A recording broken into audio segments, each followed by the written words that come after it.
Вы слухаеце Трансусветнае радыё. У эфіры праграма «Урокі гісторыі».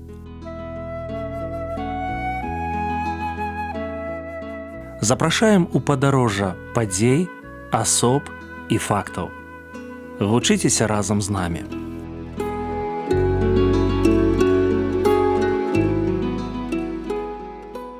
Добры дзень, сябры.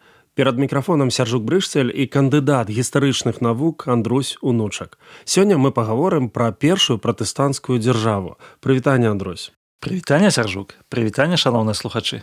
Андрусь, дзе і калі з'явілася першая пратэстанцкая дзяржава?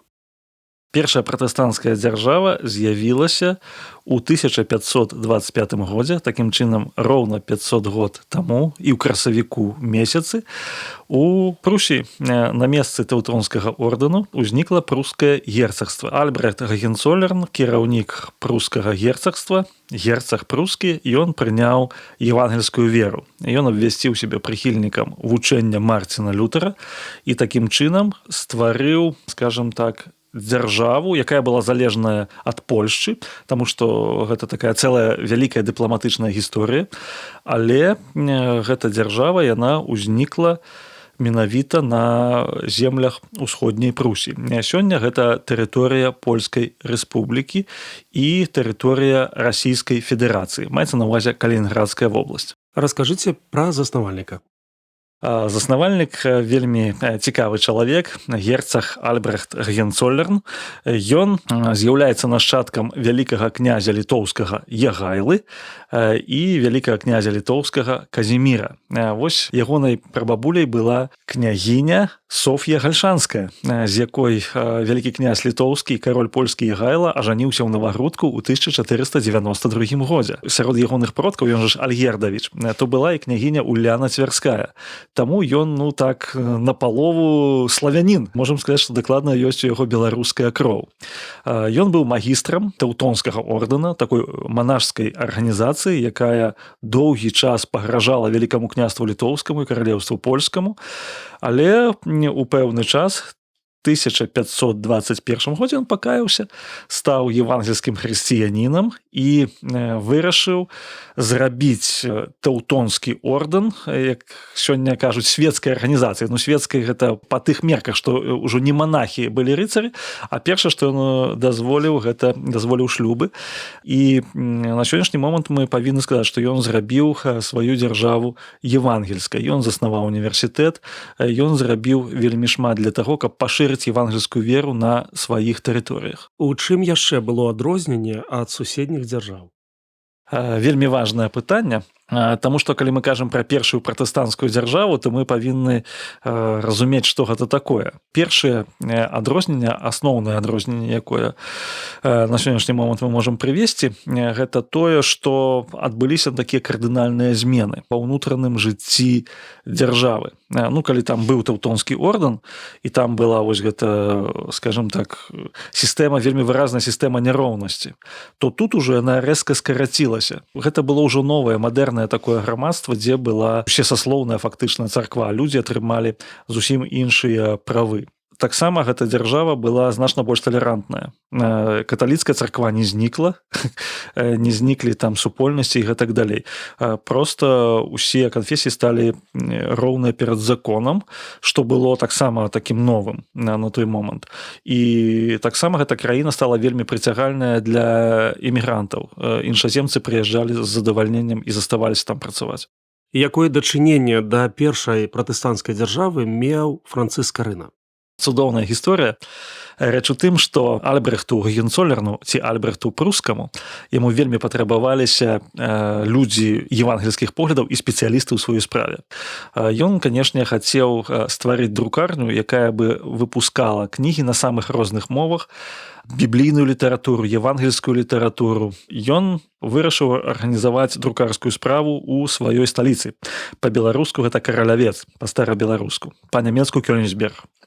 І ў 1530 годзе ён запрашае Францыска Скарыну, каб ён навучаў друкароў у Прусіі. І Францыск Скарына пэўны час ён быў такім выкладчыкам для тых людзей, якія працягнулі евангельскую друкарскую справу ў Прусіі. Ён дзесьці на працягу 1 году пражыў і пасля вярнуўся ўжо ў Вялікае княства Літоўскае. Распавядзіце пра Кёнігсбергскі універсітэт. У 1544 годзе герцаг Альбрэхт Прускі вырашыў стварыць вышэйшую навучальную установу. Гэта вышэйшая навучальная установа была другой у свеце. ВНУ, на той момант яна называлася акадэмія, Кёнігсбергская акадэмія сярод пратэстанцкіх універсітэтаў. Першы Марбург, а другі Кёнігсберг. Трэба сказаць, што складаўся ён на пачатку з 3 факультэтаў. Гэта быў факультэт юрыдычны, факультэт тэалагічны і факультэт медыцынскі. Цікавы момант, што доўгі час, адносна доўгі час, 18 год, універсітэт не меў свайго будынку. Лекцыі праходзілі па кватэрах прафесараў. Проста студэнты збіраліся і там чыталіся лекцыі. І толькі былі агульныя сходы. Навучанне ішло на лацінскай мове. На пачатку было дзесьці каля 100 студэнтаў, але пасля увесь час пашыралася колькасць. Трэба сказаць, што адзін з першых прапаведнікаў евангельскай веры ў Беларусі, Абрагам Кульва, гэта выпускнік Кёнігсбергскага універсітэту. І далей гэты універсітэт меў такіх славутых сваіх выпускнікоў, як, напрыклад, Імануіл Кант, філосаф і рэктар універсітэту. На сённяшні момант гэта Балтыйскі універсітэт Расійскай Федэрацыі. Як ушаноўваецца памяць пра першую пратэстанцкую дзяржаву? Трэба сказаць, што у Калінінградзе, які сёння з'яўляецца часткай Расійскай Федэрацыі, ёсць помнік Альбрэхту Прускаму. Ён стаіць у цэнтры гораду, і гэты помнік, які быў знішчаны падчас Другой сусветнай вайны, яго аднавілі. І таксама ёсць помнік Францыску Скарыну. Таму, хто будзе наведваць Калінінград з беларусаў, ён стаіць каля самага галоўнага корпусу Балтыйскага універсітэта. Трэба сказаць, што Францыск Скарына і Альбрэхт Прускі, яны, па-першае, што былі знаёмыя паміж сабой, як і Скарына з Лютэрам, а па-другое, яны адначасова рабілі рэфармацыйную справу. І таму, канешне, у гэтых помніках захоўваецца памяць, і памяццю з'яўляецца сам Кёнігсбергскі універсітэт. І на сённяшні момант мы можам сказаць, што памяць пра рэфармацыю у Расійскай Федэрацыі таксама захоўваецца, і яна непазбежна праз Францыска Скарыну звязана з Беларуссю.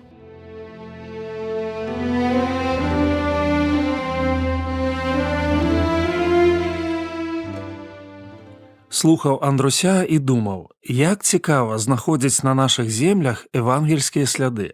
Розныя людзі з розных сацыяльных колаў адкрывалі для сябе маральныя багацці старога і новага запаветаў. Праз гэта ў штодзённае жыццё народаў прыходзілі біблійныя прынцыпы.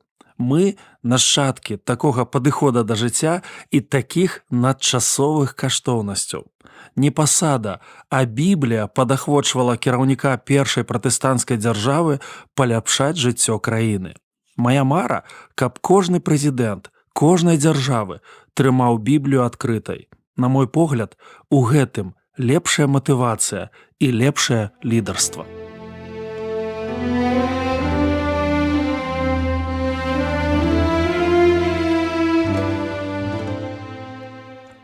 Дзякую, што далучыліся да нашага праекту. Калі ў вас ёсць пытанні, пішыце, калі ласка, на адрас Трансусветнае радыё, урокі гісторыі. Паштовая скрынка 45, індекс 22 40 20, горад Брэст 20, Беларусь. Пакідаю для сувязі электронную пошту rmtwr.by@gmail.com. Шукайце нас на сайце twr.fm. До новых сустрэч!